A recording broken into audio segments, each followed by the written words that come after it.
This is gonna be one of our last spring 2025 anime tier lists. I think that by next week, we'll have pretty much every anime done.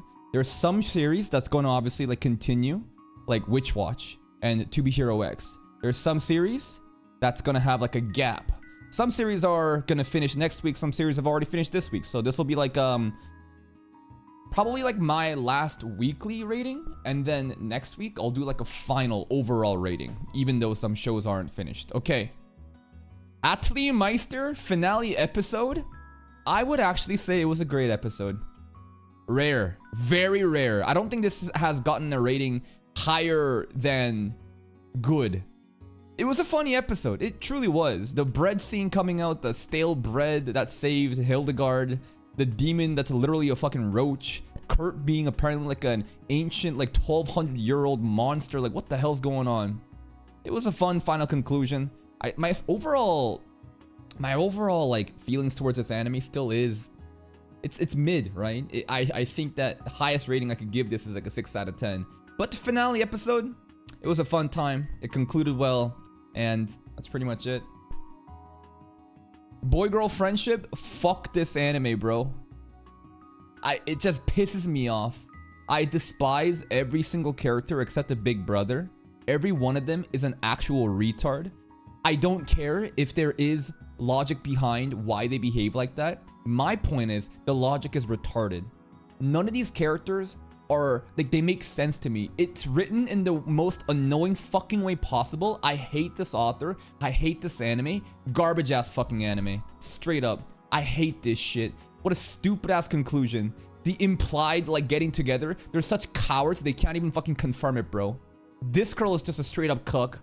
The guy in the middle, you, is just a pussy ass bitch. And Himari, she's just a fucking schizo psycho, bro. I hate this anime. Can't believe we finished it. There was some good content to be had from it, right? Of me just molding at it. But like, I just absolutely despise that finale. And overall, just like the fucking anime, man. God damn. Unk Tensei. I would rate Unk Tensei in good. I think this anime is interesting because a lot of people think it's mid, and I agree. I low-key agree that it is mid. Let me try to bring you something. I read a comment which I think was quite accurate. Unk Tensei. Let's see. There are two sides of this, right? So like, where is this? This one is mid and easily forgettable. It's neither boring nor interesting. 6 out of 10. The plot and the animations are bland. No, I don't think the animation is bland, but the plot is very bland. The animation is smooth, yeah, but very lackluster. There's no flashy finishing moves. This show, I don't think is trying to be flashy. Obviously, it's trying to be really like realistic in its sword choreography, and I appreciate it for that. No special techniques, no crazy like magic powers, except for, you know, magicians do exist, but the swordplay itself is very simple. The plot is meant to, there's not much interesting going on, and the villain interact corrupts church bullshit. I actually do agree with this. It is lackluster. Doesn't mean it's bad though. That's why I call it mid. I think that the elements that it does well is like the father-daughter relationship stuff with Miui. I think that Beryl and Miui relationship is really good. The emotion, but if you don't care about that, you won't care about this story, right? So like, just because those are like valid criticisms to have, but again, everyone's like opinions on something is subjective. It depends on what you rate more. For the people that enjoyed the simple slow life story where they appreciate the more family bonding experience between Beryl and Miui, it's gonna be a good anime for you. For the people that are used to the fantasy slop that we're consuming so often, and this is very simple and mid, yeah, it's gonna come off mid to you. That's why like this anime, I think it's like a 7 out of 10, right?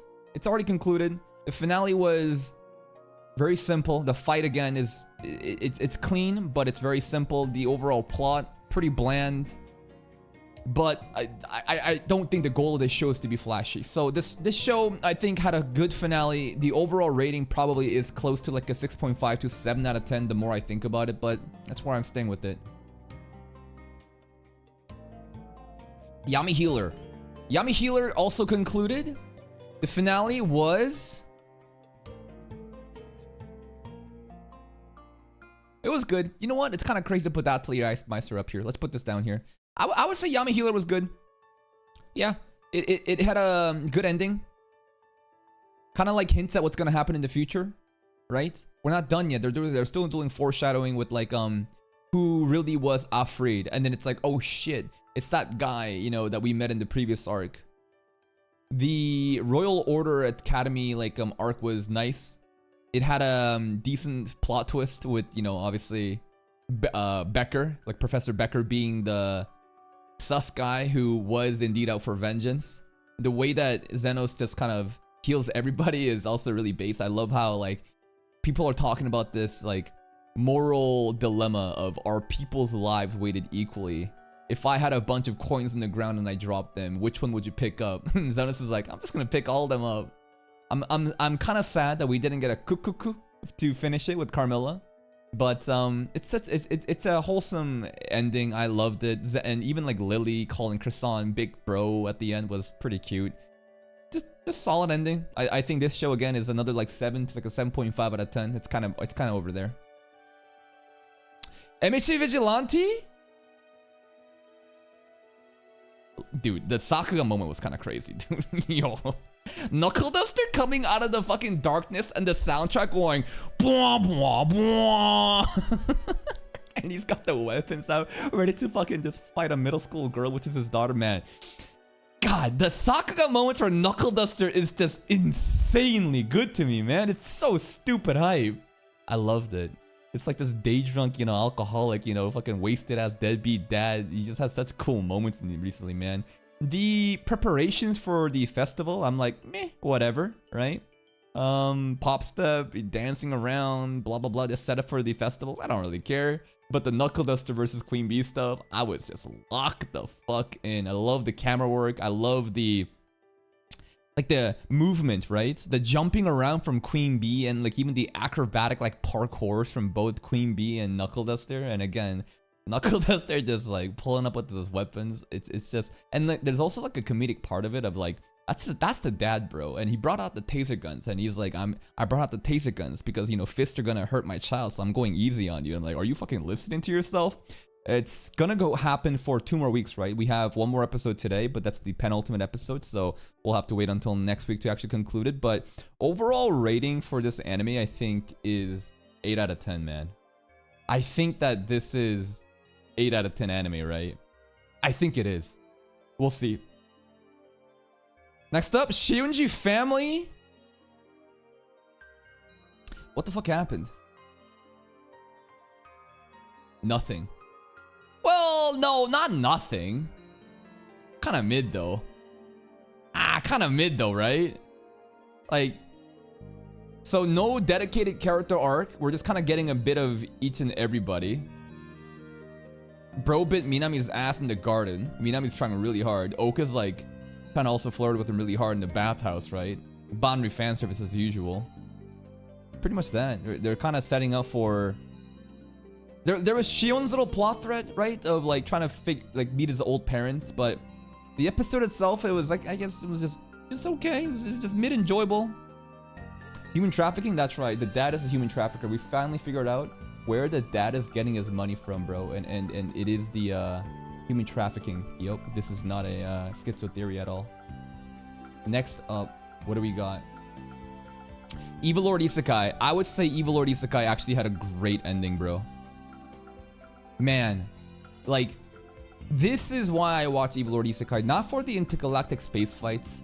I watch it for like the drama and the character like dialogues between people and basically just like the controversy that comes from it. Like dunking on our shitty ass grandparents and parents come back asking for an allowance. Like, do you have no shame? And the way that like we dealt with them and the way that Amagi also dealt with them, it was really nice. And Guide is still molding behind the scenes saying not tasty. What else happened? Then the Amagi and Liam stuff. I was shocked. You know that like this all started with Liam getting betrayed by everybody, and you know he considers Amagi this AI robot to be his one in family, but like the empire that we live in, they have a very like negative bias towards AI, and you know Amagi is always thinking out for Liam and trying to like distance herself, and Liam says don't go, and there's such a wholesome, there's such a romantic, there's such a intimate, vulnerable moment between the two, and I was shocked. I was like, damn, this anime can touch on these kind of elements like that. I thought we're just kind of just memeing around and having fun, but I really respected the intimacy that happened between Liam and Amagi. So it just left like an overall pleasant feeling for me. Overall anime rating, I probably give it still like a 7 to a 7.5. I think it's in that range. Still a fantastic watch. I'm glad that I enjoyed it. Next up, Two Perfect Saints. Conclusion, I would say also great. Yeah, I think that this anime also had a great conclusion. I think that the season just, it felt like a complete story. Apparently, this is only volume 1 though, and it goes up to like 8 volumes, which is crazy to me. So we just basically beat the bad guy, and Philia just summons a cool ass holy sword and just like destroys him after like awakening her inner like saint, right? Because she's like the reincarnation of like Saint Fiona, right? So the action department with the soundtracks, it's good enough for me. I'll take it. And then nice aftermath, wrapping everything up. Hildegard, you know, the mom, and Philia, them like kind of getting reunited and her calling her mom. That's nice. Right, all the little loose ends are getting tied in. All the different ships are coming together. Julius is punished. Philia and, you know, Denka is getting together, and then you got like Mia and then Ferdinand back at home getting together. It's just an overall great conclusion. I think that it's just one and done. That's it, bro. I think that I really appreciate animes like this that's able to have like one season and done. That's why I praise Tomo-chan as a Girl so much, that rom-com, because like one season, done. Complete story, great pacing, finished start to end. I really think that this anime is like a 7.5 to 8 territory. A very low budget project, but it shows up when it needs to. I think that the pacing is great. I think that there's a lot of juicy drama happening all the time. Soundtrack, great. Art style is very like, I don't know how to describe it. It's like a weird painting style that is, it's good. I thought that they're basically got no money and resources, and that's why they're like resorting to like this kind of art style, but I think it's a very like specific intent, and I think that it does shine through. This anime, again, got nothing good to say about it. Like underrated anime for sure. Next up, Apothecary Diaries. Apothecary was on hiatus, so this coming week we'll conclude it. Windbreaker finished.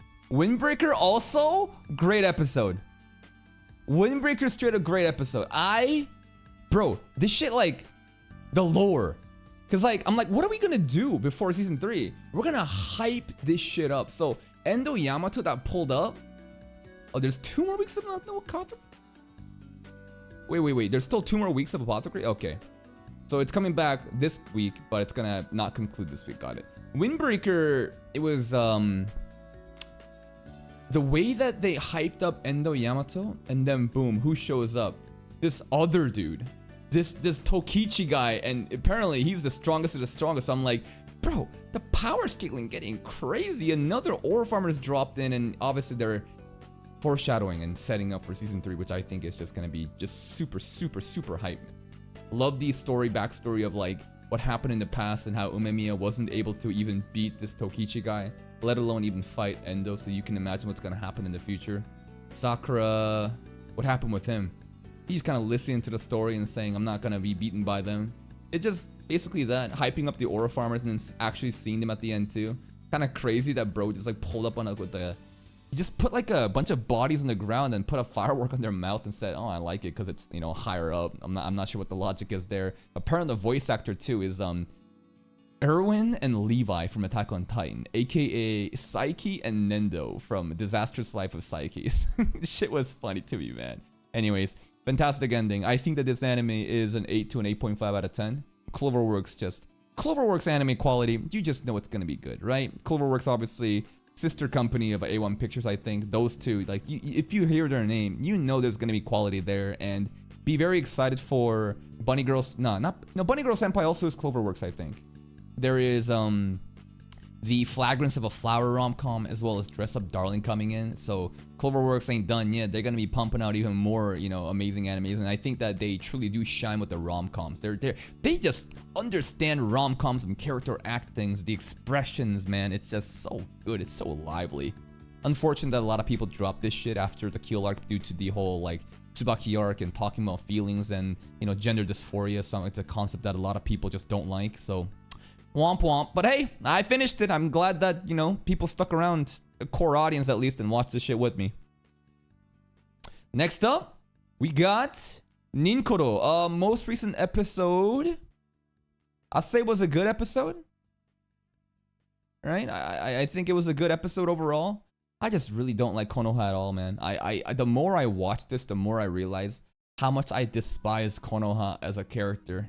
She fucking, like, it doesn't help that her character design just pisses me off too. I see her stupid ass glasses face with that fucking haircut. It just, I don't care how much tits and ass she has. Like, that girl pisses me off. The way that she treats Satoko, like, oh my god. My girl has her eyes, like, gone out. She has an eye patch now and she has a chipped tooth, man. Shit's literally fucking annoying me. And then there's commenters saying like, oh, you're so mean to Konoha, she has a valid reason. I just want you to know, I fucking hate people like you. Devil's advocate for shitty ass characters trying to justify their behaviors. I hate you. I hope you stop watching my content. I will ban every fucking Konoha sympathizers in my chat. What else is happening? This is a two-parter. This is a part 1 into part 2 going in, right? So it's looking like, you know, something bad might have happened to Konoha, right? Satoko like dropped her phone in the toilet and now she's, you know, Konoha's in a mission and she's kind of worried of what's going on. We're gonna get a finale coming up this week to see what's going on. This anime, I think, also is another very low-key, underrated anime. Studio Shaft has been killing it. The way that this anime is able to make me feel these really mixed emotions, I think, is quite telling of how good of a product it is. Dark humor again, right? Dark comedy with all these different fucked up things. Every episode has like a dedicated theme of like how they want to just break you apart. It's probably gonna be like a 7.5 to an 8 out of 10 anime at this rate. I really enjoyed it. Debate concludes, and a lot of people are mad. I really enjoyed it though. Listen, I know that the anime is scuffed. I know, what the fuck were they doing with the anime only bore scene, bro? But as an anime only, watching the world building expand with the new generation of kids pulling up with their crazy talent and art, their aura farming. The fight scenes were pretty meh. Repeated sword fight scenes over and over again. But the story is hard carrying, and I just like, I really fuck with stories like this, right? And that's why I think a lot of people glaze debate source material.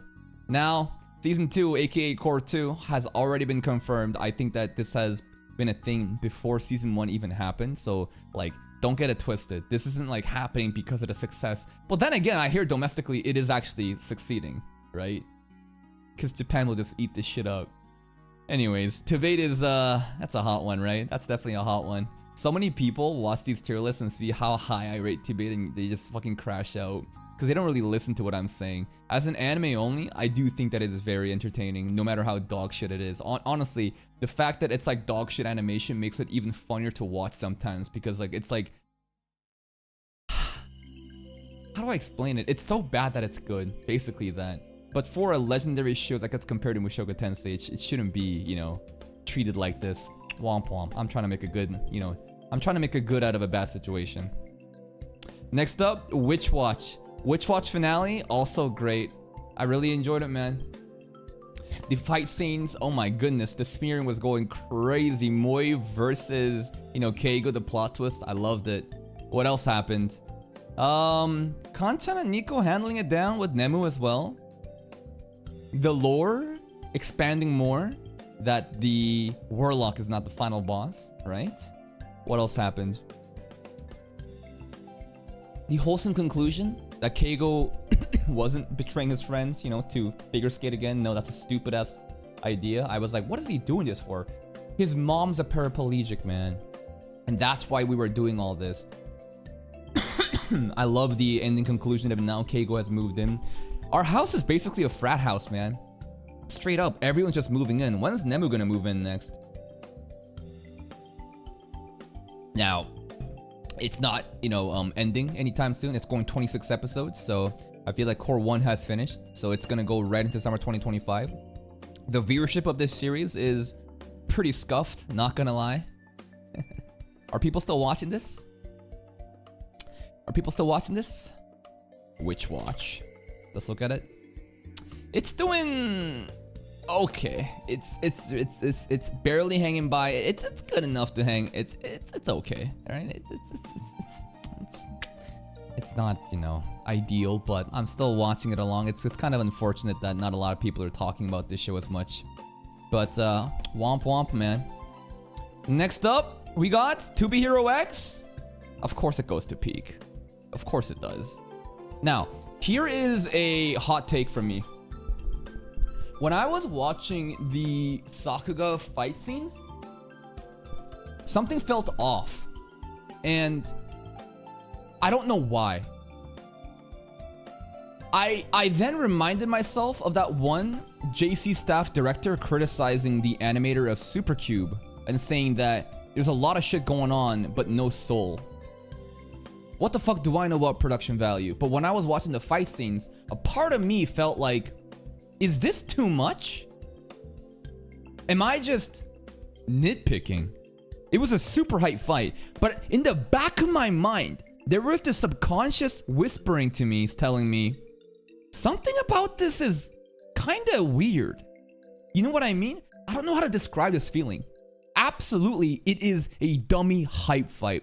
Shit is just exploding everywhere. The different perspective angles just like demonstrating the sheer speed of the fight. I think during the reaction I broke it down multiple times of how things go really fast and there's like a delay, then boom, all the explosions start happening, the fucking impact frames, the fight choreography, holy shit, it was just going non-stop. Like, it was like 10 minutes Sakuga moment. You think the fight scene took too long? Yeah, I think that the fight scene taking a bit too long combined with how the power scaling is just kind of like, people are taking hits and shit, but like no one's really taking any damage till the very end. The logic, right, of like, oh, rules are meant to be broken. I'm gonna buff myself. I think I made a joke during that reaction, right, about Queen's powers. Still, I think it was an insanely hype fight, but in the back of my mind, there was this lingering thought of like, something feels off. I don't know what it is, but I think we can maybe kind of cast it aside to a combination of too long of a fight versus, I don't know, too long, power scaling. Maybe I'm just nitpicking. Maybe I'm just a hater, man.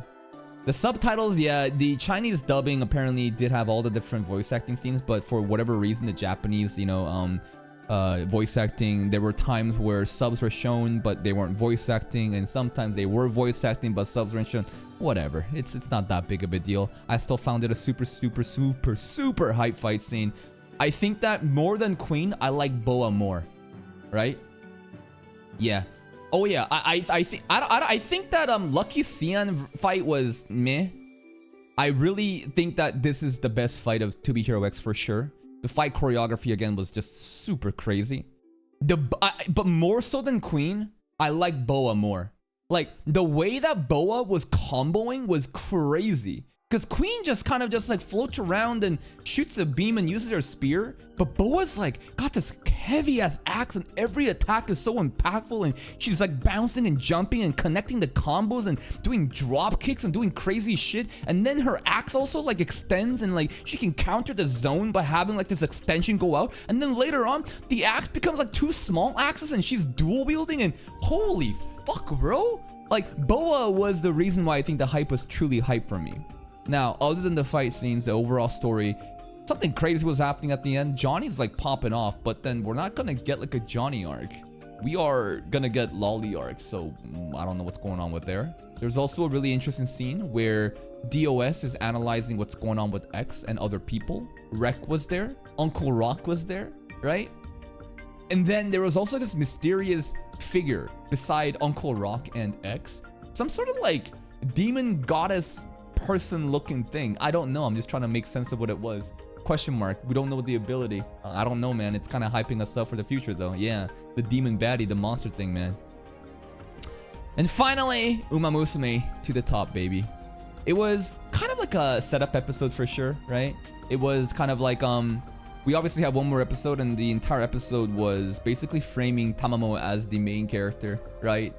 She is the heroine right now. It's not Dynam heroine, it's Tamamo. Her backstory is sad. It's funny and sad of how they got rejected everywhere because they're broke, and they showed up to Kasamatsu, and it's also like Oguri's mom was there looking at, you know, Tamamo's mom. Small world. Tamamo's backstory, again, we saw it in the past with her like dying grandpa, I think. I don't think it's her dad. she has every reason to win. Oguri Cat right now has a lot of threatening, menacing aura though, the way that she's just kind of like creeping from the back. It was hype. It was fun. It's just that next episode, I think it's very obvious, right? I think it's very obvious of what's gonna happen, and regardless of who wins, I'm probably gonna be happy for either, because if Tama wins, then hey, she did it, and I am low-key rooting for her a lot due to her backstory. And if Oguri wins, then you know, she's our girl, but I think Tama's gonna win. It's also based on historical events, so it's pretty obvious at this point. Really enjoyed, you know, Kasamatsu crew, like Norn, like doing this shit and saying it's 14 wins in a row. I love how they're glazing, but that's pretty much it. Now let's recalibrate this tier list. If I really wanted to be strict, maybe I would do something like this. Bring this down. Bring this down maybe. Bring this down probably.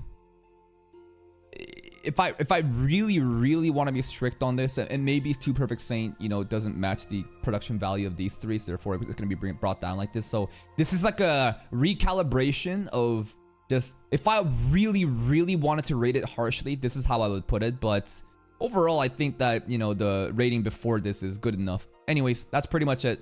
See you next week for the final rating, where again, it won't be episodic, but I'll just do the entire season.